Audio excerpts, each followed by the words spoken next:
హైదరాబాద్ లో కేంద్ర మంత్రి కిషన్ రెడ్డి మీడియాతో మాట్లాడుతున్నారు. లైవ్ లో చూద్దాం. రావడం లేదు కాబట్టి మన దేశంలో జిల్లాకు ఒక మెడికల్ కాలేజ్ ఉండాలనేటువంటి లక్ష్యంతో ఈరోజు అన్ని జిల్లాలలో కూడా మెడికల్ కాలేజీ ప్రారంభిస్తూ ఉన్నాం. అంతేకాకుండా ఈరోజు మరి మనకందరికీ తెలుసు గిరిజనుల సంక్షేమం కోసం కేంద్ర ప్రభుత్వము ఎంతో అంకితభావంతో పనిచేస్తూ ఉంది. గిరిజనులకు సంబంధించినటువంటి స్వతంత్ర సమరయోధుడు బిర్సా ముండా వారి యొక్క జన్మదినాన్ని జాతీయ గిరిజన గౌరవ దినోత్సవంగా భారత ప్రభుత్వం ఈరోజు పాటిస్తూ ఉంది. అంతేకాకుండా మన హైదరాబాద్ నగరంలో రామ్జీ గోండు మన తెలంగాణకు సంబంధించినటువంటి రామ్జీ గోండు కొమరం భీం పేరు మీద హైదరాబాద్లో ట్రైబల్ మ్యూజియం పెడతా ఉన్నాం.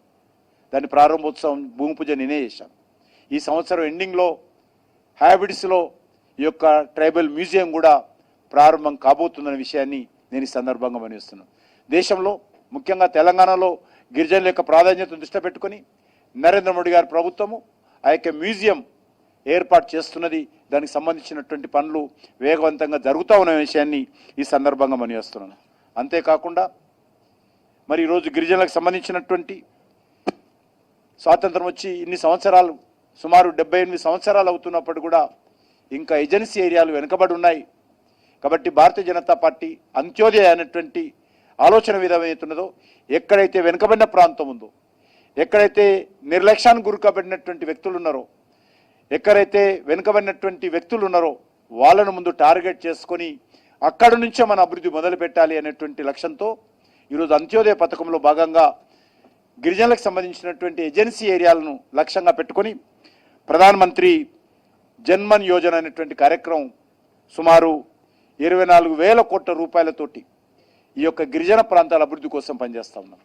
ఏవైతే ఏజెన్సీ ఏరియాల్లో రోడ్లు కానీ, విద్య కానీ, వైద్యం కానీ, కనెక్టివిటీ కానీ, మరి వాళ్ళకి సంబంధించినటువంటి ఉపాధి అవకాశాలు కానీ, గిరిజనులకు సంబంధించినటువంటి ఉత్పత్తులకు సరైనటువంటి రేటు, సరైనటువంటి మార్కెట్ కల్పించే విషయంలో కానీ కేంద్ర ప్రభుత్వం టార్గెట్ చేసి మన తెలంగాణలో కూడా మహబూబ్నగర్ జిల్లాలో అచ్చంపేట కానీ, వికారాబాద్లో కానీ, ఆదిలాబాద్లో కానీ, ఖమ్మం ప్రాంతాల్లో కానీ, కొత్తగూడెంలో అయితే ఏజెన్సీ ఏరియాలు ఉన్నాయో అక్కడ టార్గెట్ చేసి దేశవ్యాప్తంగా ఆ రకంగా ఈ స్కీమ్ ద్వారా మరి వాళ్ళకు అన్ని రకాలుగా ఈరోజు అంగన్వాడీ పెడతా ఉన్నాం, అక్కడ స్కూళ్ళు ప్రారంభిస్తూ ఉన్నాం, అక్కడ ఈరోజు హాస్పిటల్స్ ప్రారంభిస్తూ ఉన్నాం, రెసిడెన్షియల్ స్కూల్స్ ప్రారంభిస్తూ ఉన్నాం, అక్కడ రోడ్డు కనెక్టివిటీ పెంచుతూ ఉన్నాం.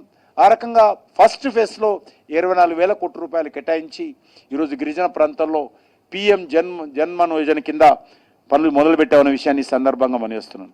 అదేవిధంగా ఈరోజు గిరిజనులకు సంబంధించినటువంటి విషయంలోనే కాకుండా ఈరోజు మన యూనివర్సిటీ ఎక్కడైతే వస్తుందో, ఎక్కడైతే ములుగులు వస్తుందో అక్కడ కూడా అనేక రకాల అభివృద్ధి కార్యక్రమాలు ఏర్పాటు చేశాం. అక్కడ ఉన్నటువంటి రామప్ప దేవాలయం ఏదైతున్నదో దానికి యునెస్కో గుర్తింపు తీసుకొచ్చాం.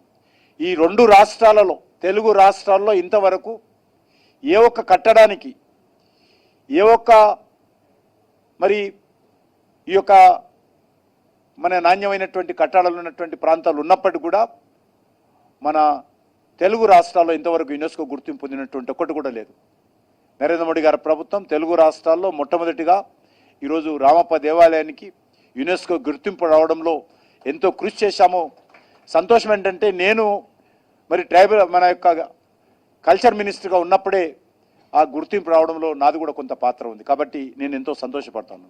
ఆ యొక్క రామప్ప దేవాలయం ఆ యొక్క మరి ఈరోజు మనకందరికీ తెలుసు రుద్రేశ్వరుని యొక్క మరి పాదాల చెంత అభివృద్ధి చేయడం కోసం 150 కోట్ల రూపాయలు కేంద్ర ప్రభుత్వం ఈరోజు ఆ యొక్క రామప్ప దేవాలయ అభివృద్ధి కోసం ఖర్చు చేస్తూ ఉన్నాం. అభివృద్ధి పనులు చాలా వేగవంతంగా జరుగుతూ ఉన్నాయి. ఎందుకంటే యునెస్కో గుర్తింపు వచ్చిన తర్వాత ప్రపంచవ్యాప్తంగా ఉన్నటువంటి పర్యాటకులు వరంగల్కి వస్తారు, రామప్ప మా యొక్క దేవాలయం చూడడానికి వస్తారు, యునెస్కో గుర్తింపు చూడడానికి వస్తారు. కాబట్టి 150 కోట్ల రూపాయలతోటి ఫస్ట్ ఫేజ్లో ఖర్చు పెడతా ఉన్నాం. అంతేకాకుండా మరి ఈరోజు వరంగల్లో ఉన్నటువంటి 1000 స్తంభాల గుడి, పేరుకు 1000 స్తంభాలైనా చాలా స్తంభాలు లేవు. కాబట్టి దాన్ని 1000 స్తంభాలుగా ఏదైతే మంటపం ఉండిందో పెద్ద మంటపం గత 50 సంవత్సరాల క్రితం పక్కన పెట్టారు. ఈరోజు దాన్ని కాకతీయులు కట్టిన